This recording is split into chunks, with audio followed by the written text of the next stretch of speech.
ہمارے channel AGO official کو subscribe کریں اور نئی اپڈیٹس کے لیے گھنٹی کے بٹن کو ضرور دبائیں۔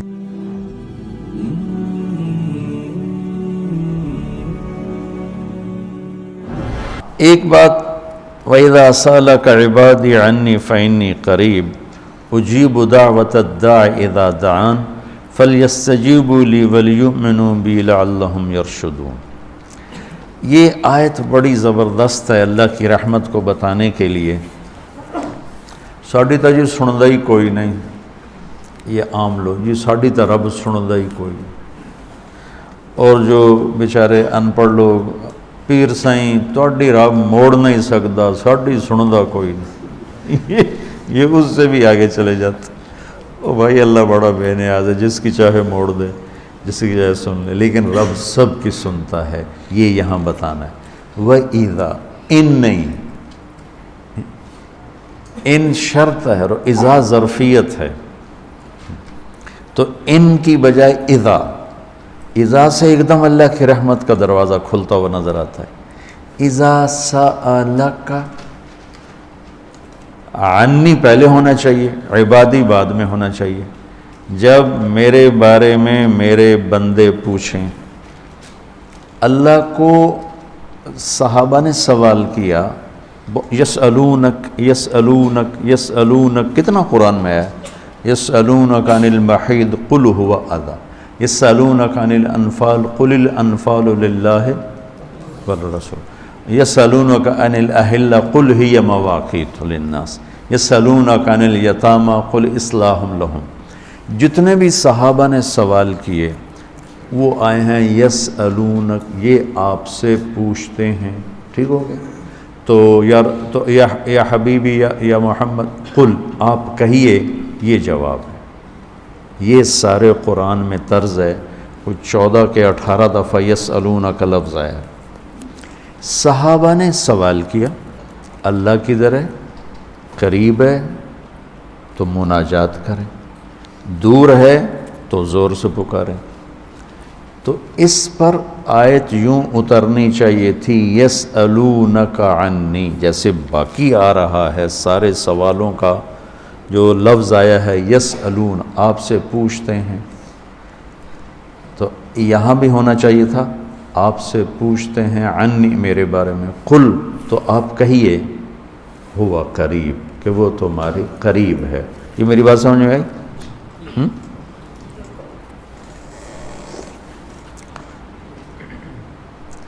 یہاں اللہ تعالیٰ نے وَإِذَا سَأَلَكَ، یسألون کا مطلب ہے کہ ابھی یہ جواب ہے، بعد میں بدل سکتا ہے۔ یسألونک عن کذا قل ہوا، تو یسألونک اور قل ہوا میں حتمی نہیں ہے، ابھی یہ بات ہے، کل کو بدل بھی سکتی ہے۔ اذا کا مطلب ہے کہ یہ ابدی جواب ہے، یہ جواب قابل تبدیل نہیں ہے، یہ آگے جو جواب آئے گا وہ ہمیشہ کے لیے ہے۔ اب سنو، وَإِذَا سَأَلَكَ عِبَادِي عَنِّي، اپنے آپ کو بعد میں ذکر کیا اور اپنے بندوں کو پہلے ذکر کیا۔ اِذَا سَأَلَكَ الناس المومنون، یہ آ سکتا ہے نا، العباد، اذا سألک العباد، کیا کہا عبادی، اللہ کو یہ سوال اتنا پسند آیا، اللہ کہ تم تو ہو ہی میرے بندے، میرے بارے میں اپنے آپ کو بعد میں ذکر کیا اور عبادی کو پہلے ذکر کیا۔ اب میں ایک مثال دیتا ہوں، آگے جو فإنی قریب، میں پوچھتا ہوں مولوی شاہد صاحب سے کہ مولوی عدنان کدھر ہیں، تو مولوی شاہد صاحب کے ذمہ ہے جواب دینا کہ جی یہ بیٹھے ہیں، ٹھیک ہے نا۔ میں پوچھتا ہوں مولوی شاہد مولوی عدنان کدھر ہیں، تو مولوی شاہد کے جواب دینے سے پہلے مولوی عدنان کہ جی میں ہوں، کوئی فرق ہوگا؟ مجھے سمجھ میں نہیں آ رہا، شیخ رمزی واضح کرے تو کرے، مجھے سمجھ میں نہیں آ رہا کہ میں اس کو واضح کیسے کروں کہ اللہ کے نبی سے صحابہ پوچھ رہے ہیں رب کے بارے میں بتائیں، تو اللہ تعالیٰ اس کو یوں لا کر کہتا ہے کہ یہ آپ سے میرے بارے میں پوچھیں تو میرے نبی آپ ہٹ جائیں، میں جواب دیتا ہوں، میں ہوں، تمہارے ساتھ ہوں، تمہارے پاس ہوں، شہرک سے زیادہ قریب ہوں، تمہارے ساتھ ہوں۔ تو کیسے کہتے ہو کہ میں تمہاری سنتا نہیں؟ اجیب دعوتاً، دعوت الدع، دعا دعا بار بار پکارنا، اور دعوتاً ایک دفعہ پکارنا۔ اللہ اس آیت میں کہہ رہا ہے کہ جو زندگی میں جس نے مجھے کبھی ایک دفعہ بھی پکارا ہو، میں اس کی دعا پر بھی لبیک کہتا ہوں۔ یہ نہیں کہ میں نہیں میں سنتا ہوں، تم سنانے والے بنو۔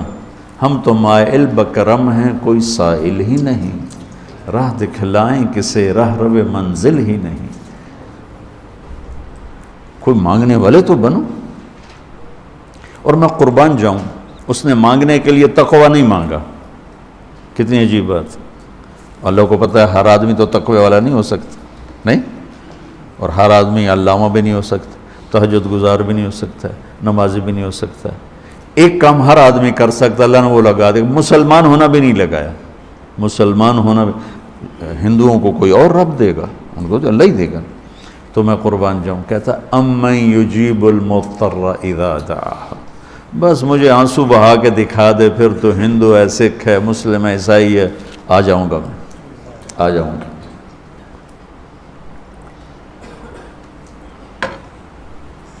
سب کی سنتا، اجیب الدعوت الداع، ایک دفعہ بھی جو زندگی میں پکارتا ہے نا، اذا دعان، جب جس وقت اس کی زبان سے یا اللہ نکلے گا، میں لبیک کہتا ہوا ہوں۔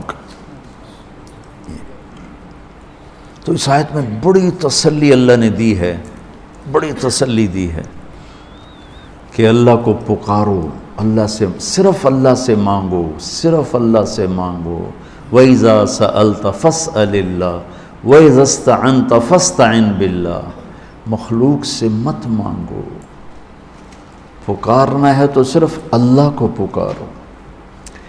اللہ نے خوبصورت مثال دی، ان الذین تدعون من دون اللہ لن یخلقوا ذبابا، اللہ تعالیٰ فرماتا ہے مجھے چھوڑ کر میرے بنائے ہوئے بندوں سے مانگتے ہو، ان سے کہو ایک مکھی بنا کے دکھا دے، اگر یہ ایک مکھی بنا کے دکھا دیں تو میں نے چھاڑ دے نہ تو کل مانگ لے۔ ارے یہ مکھی کی ایک ٹانگ نہیں بنا سکتا، تو تم ان سے کیوں مانگتے ہو؟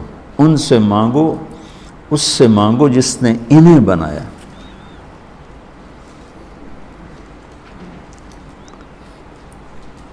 تو اس آیت میں اللہ نے بڑی تسلی دی ہے کہ تم مانگنے والے رو دھو کے میرے سامنے رونا سیکھ لو، کر دوں، مضطر بن کے دکھا دو۔ جیسے ہمارے ہاں دعائیں مانگی جاتی ہیں، ہاتھ ادھر ہوتے ہیں اور گا گا کے ربنا آتنا، یہ دعا ہے؟ یہ تو دعا کا مذاق ہے، اس کو دعا کہتے ہیں۔ اور پیچھے نمازیوں کو کوئی ہوش نہیں ہوتا کہ مولوی صاحب کیا دعا مانگ رہے ہیں۔ دعا تو ایک پکار، ایک فریاد ہے، عرش کو ہلا دے اگر کوئی تڑپ کے اللہ کو دکھا دے تو۔ اس کے بعد ایک بڑی خوبصورت بات آئی ہے، وہ بتانا چاہتا ہوں۔ احل لکم لیلۃ الصیام الرفث الی نسائکم ہن لباس لکم وانتم لباس لہن، بس یہ بتانا اتنی بڑی خیر کا ہے، اتنی بڑی سبحان اللہ۔